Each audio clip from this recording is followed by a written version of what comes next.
क्या अधर्म का बदला अधर्म से लिया जा सकता है? और क्या एक बहुत ही घिनौना अपराधी भी मतलब दया का हकदार हो सकता है? और सोचिए, जब इंसाफ करने वाले खुद भगवान हो, तब फैसला कैसा होता है? ये सवाल आज के नहीं है, सदियों से हैं।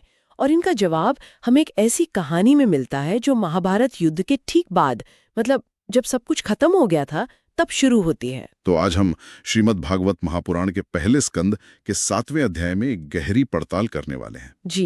हमारा मकसद सिर्फ कहानी सुनाना नहीं है, बल्कि ये देखना है कि सही और गलत के बीच की जो लकीर है वो कितनी धुंधली हो सकती है। बिल्कुल।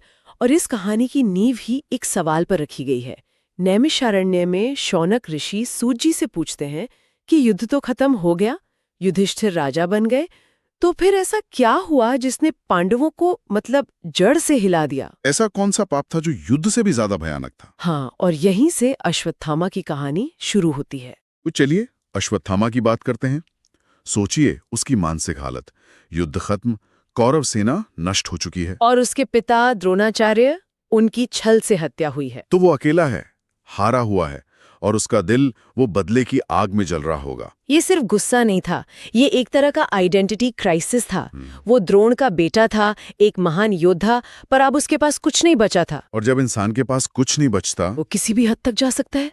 उसने सोचा कि पांडवों ने मेरा सब कुछ छीना, मैं उनका भविष्य छीन लूंगा। और उसने जो किया वो किसी बुरे सपने से कम नहीं था। रात के अंधेरे में वो पांडवों के कैंप में घुसा और वहां सो रहे द्रौपदी के 5 बेटों का गला काट दिया। ये कोई जंग नहीं थी, ये एक कत्लेआम था। उसने युद्ध की हर मर्यादा को तोड़ दिया। और यहाँ ये समझना जरूरी है कि ये इतना बड़ा पाप क्यों माना गया। हाँ, धर्मशास्त्र जैसे मनुस्मृति साफ कहते हैं कि सोए हुए या निहत्थे व्यक्ति पर हमला करना ये मना है, और उसने तो ये सारे नियम एक ही रात में तोड़ दिए। बिल्कुल। इसीलिए इसे महापाप कहा गया। मतलब एक ऐसा गुनाह जिसकी माफी नहीं हो सकती। ये बहादुरी नहीं, कायरता की इंतहा थी। फिर सुबह होती है और कैंप में द्रौपदी की चीख गूंजती है। हम्म। वो अपने बेटों की लाशें देखती है और जाहिर है टूट जाती है। उसका दुख सिर्फ एक माँ का दुख नहीं था, है ना, वो उस वक्त जैसे धर्म की हार का प्रतीक बन गया था। उस एक चीख ने जीत के जश्न को मातम में बदल दिया था।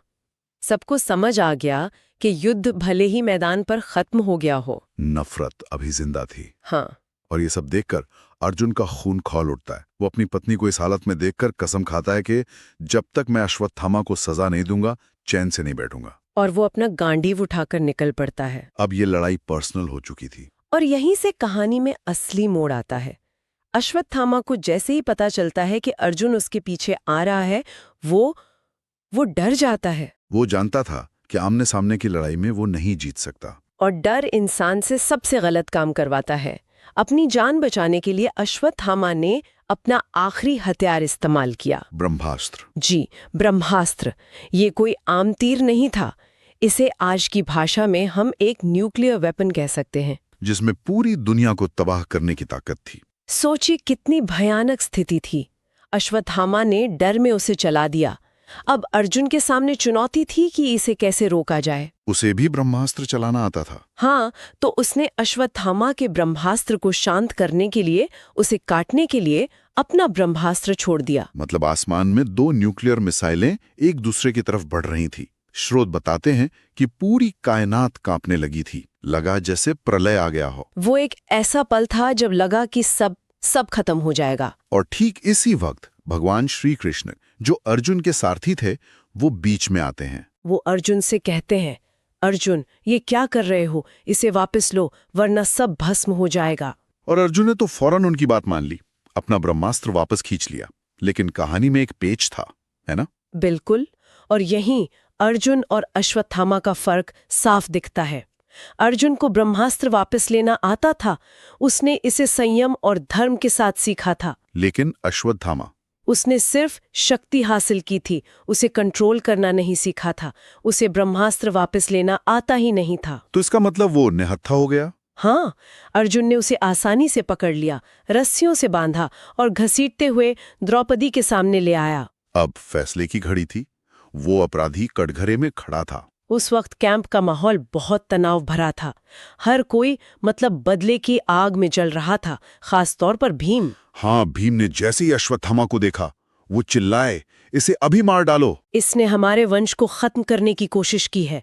इसका जिंदा रहना ही अधर्म है। और सच कहूं तो आज के हिसाब से देखें तो भीम की बात सबसे लॉजिकल लगती है, जैसे को तैसा। और यही इस कहानी का सबसे दिलचस्प मोड़ है, जहां हमें भागवत का असली संदेश मिलता है।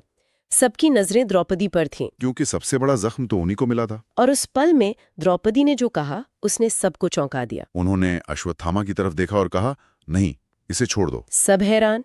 भीम ने कहा, ये तुम क्या कह रही हो? तब द्रौपदी ने जो जवाब दिया वो कमाल का था। क्या कहा उन्होंने? उन्होंने कहा, ये गुरुपुत्र है, एक ब्राह्मण है, इसकी माँ कृपी, वो भी तो एक माँ है। जैसे मैं आज अपने बेटों के लिए रो रही हूं, मैं नहीं चाहती कि कल वो अपने बेटे के लिए रोए। एक मिनट, यहां रुकते हैं। ये बात आज के जमाने में समझना बहुत मुश्किल है। जिस औरत ने अपने 5 बच्चे खोए हों, वो अपने बच्चों के कातिल के लिए माफी मांग रही है। हाँ। और वजह क्या है? कि वो गुरुपुत्र और ब्राह्मण है। ये तो ऐसा लगता है जैसे किसी को उसके सोशल स्टेटस की वजह से माफ किया जा रहा हो। आपका सवाल बिल्कुल जायज है, और यही इस कहानी की गहराई है। देखिए, ये सिर्फ सोशल स्टेटस की बात नहीं थी। उस दौर के हिसाब से गुरु का दर्जा माता पिता से भी बड़ा होता था। अच्छा। गुरु के बेटे को मारना अपने परिवार के सदस्य को मारने जैसा था। और उससे भी बड़ा पाप था ब्रह्म हत्या, यानी एक ब्राह्मण की हत्या। उसे 5 महापापों में गिना जाता था। जी। तो द्रौपदी सिर्फ अश्वत्थामा को नहीं बचा रही थी, वो अर्जुन और भीम को ब्रह्म हत्या के महापाप से बचा रही थी। अच्छा, तो ये सिर्फ दया नहीं थी, ये धर्म को बचाने की भी एक कोशिश थी। उससे भी बढ़कर यहाँ 2 तरह के धर्म टकरा रहे थे। एक था क्षत्रिय धर्म, जो कहता है कि अपराधी को दंड दो, बदला लो। और दूसरा था एक सार्वभौमिक धर्म, जो करुणा और क्षमा की बात करता है। द्रौपदी ने क्षत्रिय धर्म से ऊपर उठकर उस बड़े धर्म को चुना। उन्होंने एक तरह से न्याय की एक नई परिभाषा गढ़ी। और भगवान श्री कृष्ण जो सब देख रहे थे, उनका क्या रिएक्शन था? वो मुस्कुराए। उनकी मुस्कान इस बात की गवाही थी कि द्रौपदी ने सही रास्ता चुना है। उन्होंने कहा, अर्जुन, यही सच्चा धर्म है। तो उन्होंने भीम के गुस्से का साथ नहीं दिया? नहीं, लेकिन उन्होंने अश्वत्थामा को पूरी तरह माफ भी नहीं किया। उन्होंने द्रौपदी के रास्ते पर मोहर लगा दी। तो फिर अंतिम फैसला क्या हुआ? सजा क्या मिली? और सजा भी उतनी ही अनोखी थी।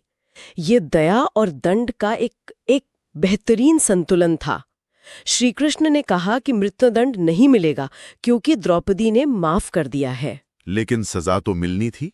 हाँ, सजा जरूर मिलेगी। तो अश्वत्थामा के माथे पर जन्म से एक मणि थी, जो उसकी शक्ति और उसके गौरव का प्रतीक था। हाँ, मैंने उसके बारे में पढ़ा है। उस मणि को उसके माथे से निकाल लिया गया। ओहो! ये मौत से भी बदतर सजा थी। उसे अपमानित करके उसकी सारी शक्ति छीनकर हजारों सालों तक जंगलों में भटकने का शाप दिया गया। एक ऐसी सजा जिसमें वो हर पल, हर सांस के साथ अपने गुनाह को याद करेगा। एक जीती जागती मौत।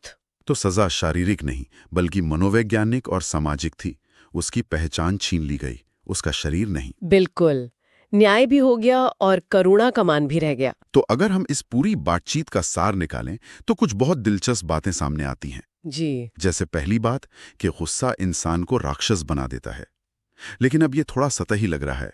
असल बात शायद ये है कि जब किसी का दुख और उसकी पहचान का संकट हद से ज्यादा बढ़ जाए तो वो एक योद्धा से राक्षस बन सकता है। सही कहा। और दूसरा सबक सिर्फ ये नहीं है कि करुणा सबसे बड़ा धर्म है, बल्कि ये कि धर्म के अलग अलग रूपों में टकराव हो सकता है, और कभी-कभी एक ऊंचे आदर्श के लिए आपको तात्कालिक न्याय के विचार को छोड़ना पड़ता है। जो द्रौपदी ने किया। बिल्कुल। और तीसरा, जो मेरे लिए सबसे बड़ा टेक अवे है, वो न्याय की प्रकृति के बारे में है। न्याय का मतलब सिर्फ बदला लेना नहीं है। न्याय का मतलब संतुलन बनाना भी हो सकता है, जहां अपराधी को उसके कर्म का एहसास हो, न कि सिर्फ उसका शारीरिक अंध हो। और आखिरी बात कि भगवान हमेशा उस रास्ते का समर्थन करते हैं जो संतुलन बनाता है। श्री कृष्ण ने न तो भीम के कट्टर बदले का समर्थन किया और न ही पूरी तरह माफी देने का। उन्होंने उस मुश्किल रास्ते को चुना जिसमें न्याय और करुणा दोनों जिंदा रहें। ये कहानी वाकई में जितनी सीधी दिखती है उतनी है नहीं। इसकी हर परत में एक नया सवाल छिपा है। और हमारे स्रोत के आखिर में सूत जी एक बहुत सुंदर बात कहते हैं। हाँ, वो कहते हैं, जो भी इस कथा को सच्चे मन से सुनता है, उसके दिल से बदले की आग शांत हो जाती है। ये सिर्फ कहानी नहीं है, ये एक तरह की थेरेपी है। ये एक बहुत शक्तिशाली विचार है, खासकर आज के दौर में। ये पूरी बातचीत मुझे एक आखिरी सवाल पर लाकर खड़ा कर देती है। जरूर। जब किसी का व्यक्तिगत नुकसान इतना बड़ा हो, जब किसी ने हमसे हमारा सब कुछ छीन लिया हो, तो क्या बदले की भावना को छोड़कर करुणा को चुनना एक आम इंसान के लिए मुमकिन है? या ऐसा करने के लिए द्रौपदी जैसी कोई दिव्य दृष्टि और एक असाधारण आंतरिक शक्ति चाहिए, जो शायद हम सब में ना हो?